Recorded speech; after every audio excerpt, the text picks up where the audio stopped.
Assalamualaikum warahmatullahi wabarakatuh. Waalaikumsalam warahmatullahi wabarakatuh. Perkenalkan, kami di sini ingin mempresentasikan hasil kerja kelompok kami dari kelompok Duti 4 yang berjudul Logika dalam Hukum dan Argumen Legal, Logika Matematika yang diambil oleh Pak Gentur. Yes. Amin.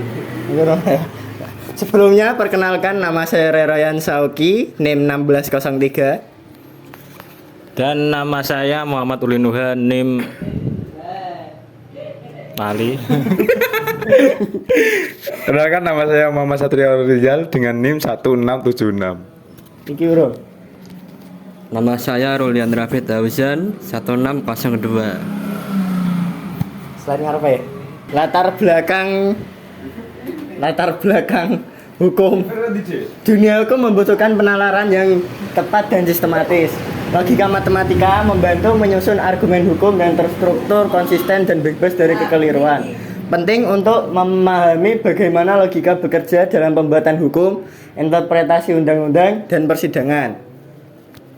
Terus yang keluar apa? Wes kan cuma Ini 10 kan. sing mburi saleh dong. Rumusan masalah. Pertama, untuk mengetahui cara menerapkan logika matematika dalam pembentukan hukum, interpretasi undang-undang, dan konstruksi argumen di pengadilan.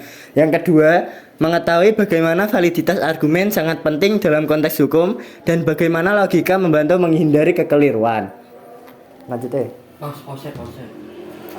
Konsep dasar logika matematika, proposisi, kedua implikasi, ketiga konjungsi, disjungsi, negasi, 4 validitas argumen, 5 tautologi dan kontradiksi.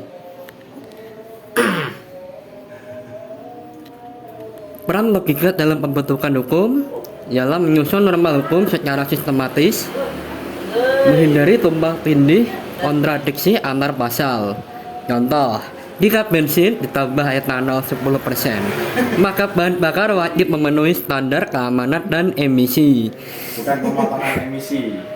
Logika dalam interpretasi undang-undang. Logika adalah alat berpikir kritis dan rasional yang fundamental dalam proses interpretasi.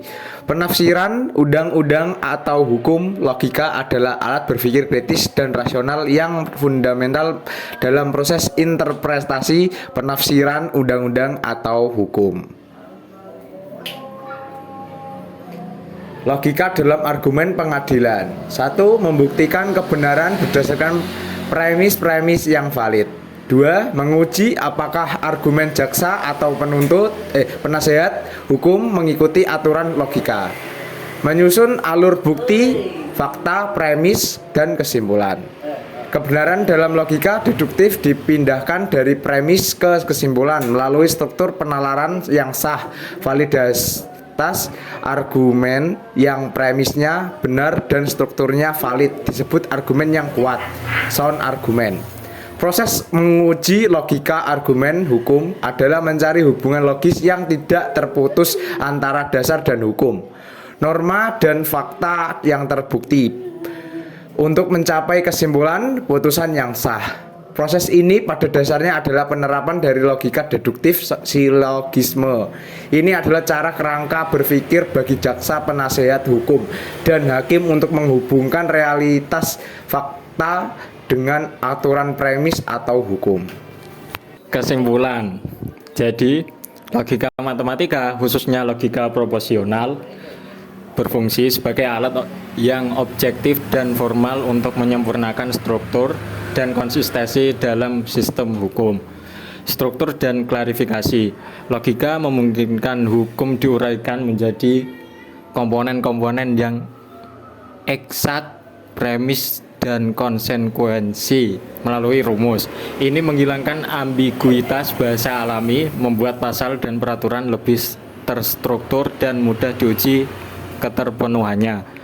Konsistensi dan validitas. Logika, misalnya tabel kebenaran, yang menyediakan metode matematis untuk menguji validitas argumen dan penalaran hukum.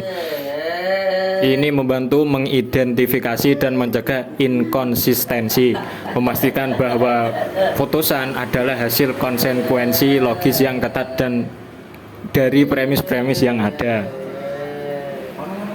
Oke, teman-teman.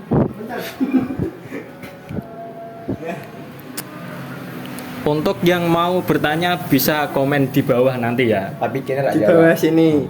Semoga bisa dijawab. Amin. Amin. Lalu, thank you. Dadah.